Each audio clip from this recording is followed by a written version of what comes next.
নমস্কার বন্ধুরা, আমি শর্মিষ্ঠা। আমার একটা ছোট্ট ব্লগে তোমাদের সকলকে আবারও অনেক অনেক স্বাগত জানাই।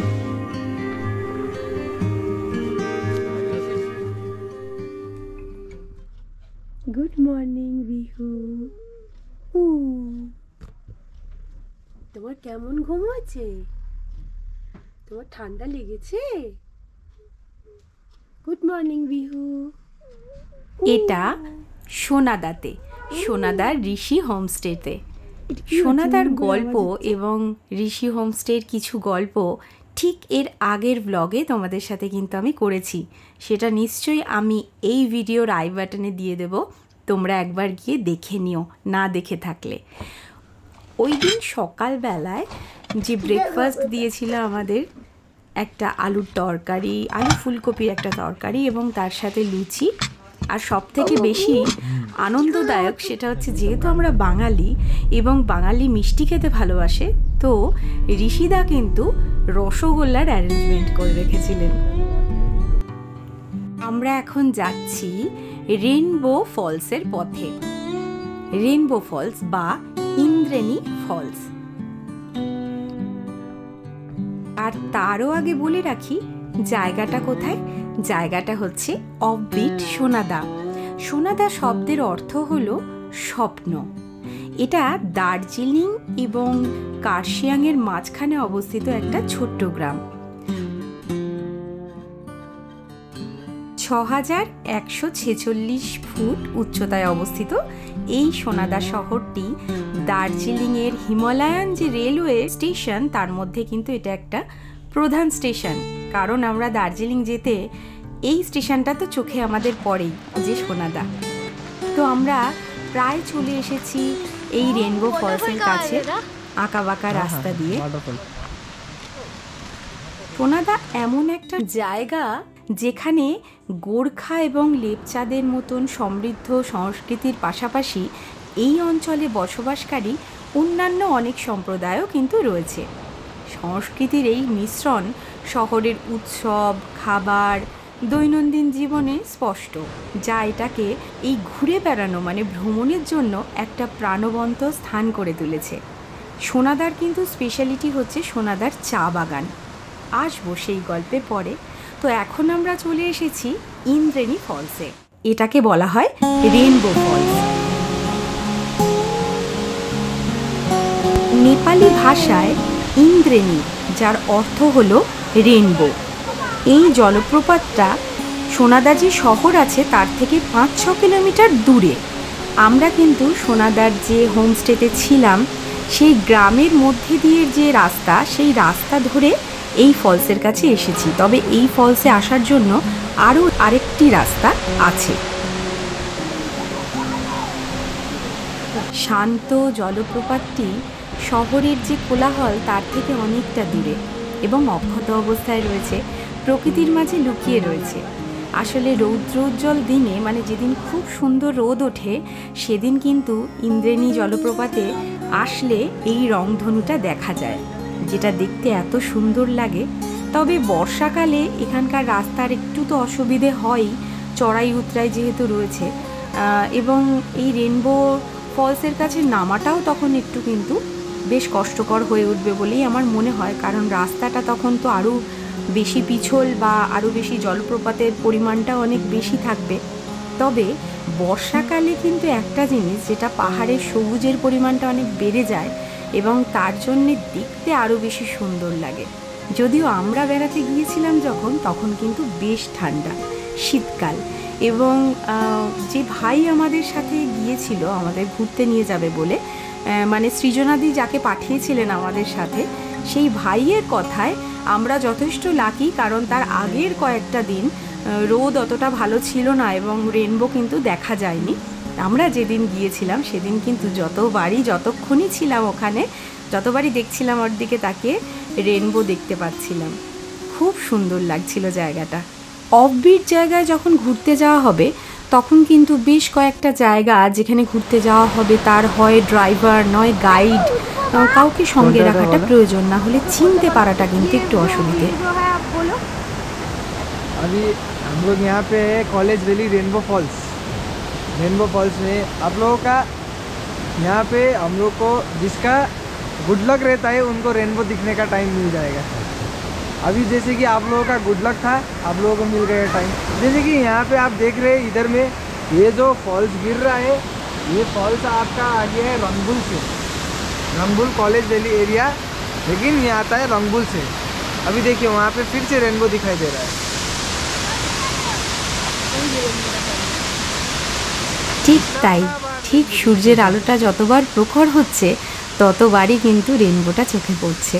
और आपका इधर में हो गया 11 माइल एरिया का, ये हो गया वाटरफॉल, इधर में चला जाता है वाटर।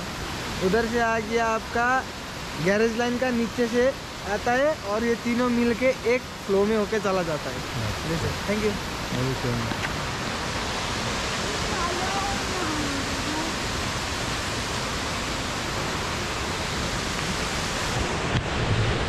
वो वाला अच्छा टाइम।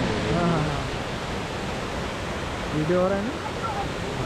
ये वाला जो है आप लोगों का गैरेज लाइन से आता है, ये वाला, ठीक है। और ये जो आपका जा रहा है, ये वाला जो जा रहा है, ये वाला हो गया आपका 11 माइल से आता है। और ये जो आपको दिख रहा है ये रेनबो फॉल्स से आता है, रंगबुल से आता है। और ये तीनों का मीटअप पॉइंट हो गया यहाँ पे। ग्रीन होगा नहीं होगा ना। ये जो आपको दिख रहा है, वो जो दिख रहा है, वो जो बांस जो दिख रहा है ना, वहाँ पे मीटअप पॉइंट है तीनों का। वहाँ से आता है ना, ये उधर में नहीं जाता है, वहाँ से आके यहाँ से जुड़ जाता है। मीटअप पॉइंट हो गया इन लोग का, मीटअप पॉइंट हो गया, यहाँ से फ्लो होता है। और ये देखिए आपका यहाँ पे এই ভাইয়ের সাথে কিন্তু আমরা কালু রিনপোচের যে মানে সোনাদা মনেস্ট্রির যে গল্পটা তোমাদের সাথে শেয়ার করেছিলাম, সেটা কিন্তু এই ভাইয়ের সাথে গিয়েই আমরা জানতে পেরেছিলাম। এবং ওই ভাই সঙ্গে ছিল বলেই আমরা হয়তো আমাদের ক্যামেরাটা অ্যালাউ হয়েছিল মনেস্ট্রির ভিতরে, এবং অত বড় একটা ভিডিও তোমাদের সাথে শেয়ার করতে পেরেছিলাম। সেটাও আমার আই বাটনে থাকবে, পারলে তোমরা সেটাকে গিয়েও দেখে নিও। সোনাদা মনেস্ট্রি বলে লেখা আছে। আর এই যে জায়গাটা, এই জায়গাটার নাম হচ্ছে মন্দাহাটা। এই জায়গাটা সম্বন্ধে আমি তোমাদেরকে কিভাবে গল্প করে বোঝাবো আমি ঠিক বুঝে পাচ্ছি না।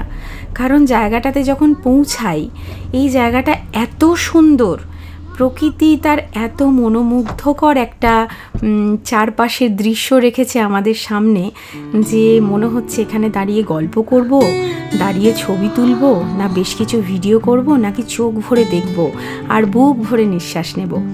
এত সুন্দর আর বিস্তীর্ণ জায়গা জুড়ে চা বাগান।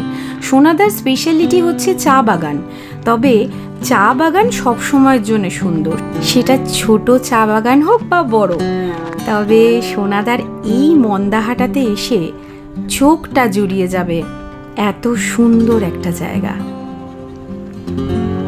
আমার আগে কখনো নিজের চোখে এত সুন্দর চা বাগান দেখা নেই, যদিও আমার বেড়াতে যাওয়ার অনুভূতি এবং অভিজ্ঞতা খুবই স্বল্প, কিন্তু তাও বলছি যে দার্জিলিংয়ের যত চা বাগান দেখেছি আমি, আমার মন্দাহাটা খুব ভালো লেগেছে। আমার মনে হয় তোমরা আর কোথাও না যাও, সোনাদার এই মন্দাহাটাতে একবার এসো।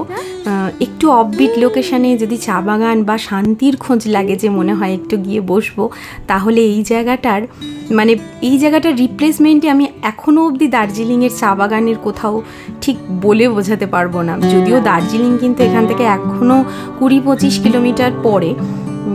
অফবিট সোনাদাটার সব থেকে সুন্দর লেগেছে আমার এই মন্দাহাটার চা বাগান।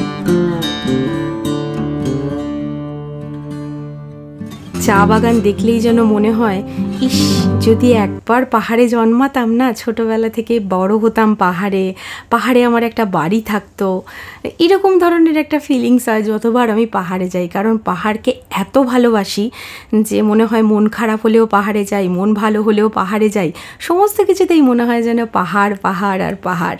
পাহাড় হিসেবে বারবারই আসা হয়েছে দার্জিলিংয়ে, তবে দার্জিলিংয়ের সৌন্দর্য একদম জনবহুল এলাকা এবং প্রচুর মানুষজন, সেটা একটা আলাদা আনন্দ দেয়। মেলে বসে অনেকক্ষণ সময় কাটানো, সেটা একটা আলাদা আনন্দ দেয়, একটা আলাদা অনুভূতি। তেমনই এইরকম ফাঁকা জায়গা যেখানে শুধুমাত্র প্রকৃতি চোখ দুটোকে ভরে তুলবে, মনটাকে ভরে রাখবে, এত সুন্দর, তো সেটা অনুভূতি আমি তোমাদেরকে শুধু কথায় বলে বোঝাতে পারবো না।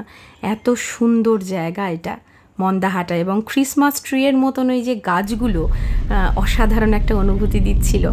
এরপর কিন্তু আমরা ওই প্রাকৃতিক দৃশ্য দেখতে দেখতে এতটাই অভিভূত হয়ে গিয়েছিলাম যে অনেকটা সময় ওখানে কাটিয়ে ফেলেছিলাম।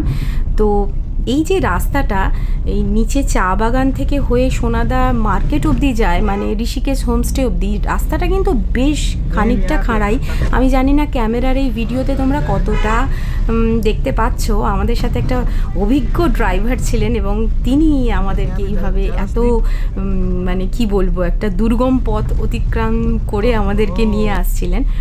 তো এই সময় হয় একটা বিপর্যয়, মানে খুব বাঁচা বেঁচে গিয়েছি সেটা আগেই দেখতে পাবে তোমরা। জাস্ট এই টার্নটা যখন ঘুরবে, অপোজিট থেকে রাস্তাটা এতটাই সরু যে অপোজিট থেকে কোনো গাড়ি আসলে পাশাপাশি দুটো গাড়ি যেতে পারবে না।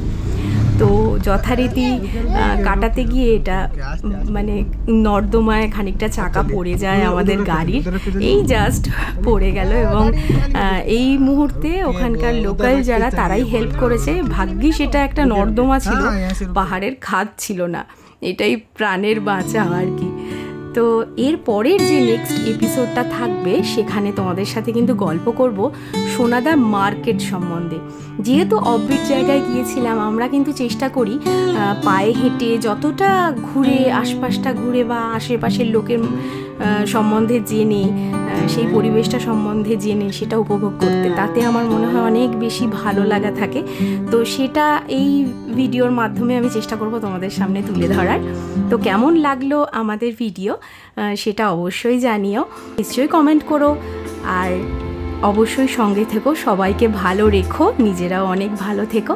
আবারও চলে আসবে এমন ভিডিও নিয়ে। এরপরে কিন্তু আসছে সোনাদার অনেক মার্কেটের বেশ কিছু গল্প, তার সাথে দার্জিলিংয়ের গল্প।